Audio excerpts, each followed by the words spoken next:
పులిసిన రొట్టెతోనే తీసుకోవచ్చా? నేను మిమ్మల్ని అడుగుతా, రొట్టె విరవమన్నాడా చిప్పమన్నాడా?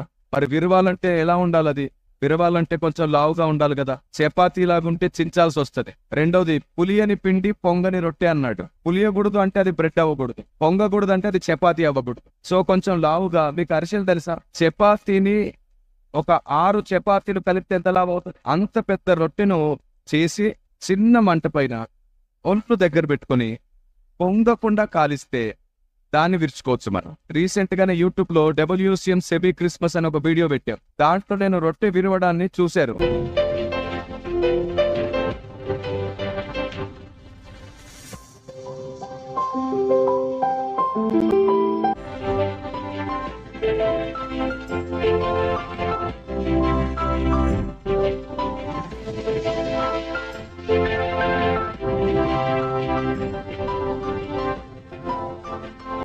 సో మీకు అర్థమైపోయింది కదా, గోధుమ పిండితో చేయాలి.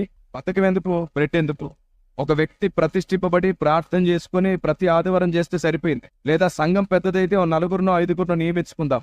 ఆనాడు పరిచారకులు, యాజకులు, పరిచారకులు నియమించేవారు. అలాగే నియమిద్దాం. వాళ్ళు ఉదయమే లేచి చక్కగా స్నానం చేసుకుని అందరి కోసం ప్రభు శరీరాన్ని, రక్తాన్ని సిద్ధపరచడానికి వారు ప్రతిష్ఠించబడతారు ప్రత్యేకంగా. ఎందుకో బేకరీలోకి వెళ్ళి తెచ్చుకోవాలి మనం? వద్దు.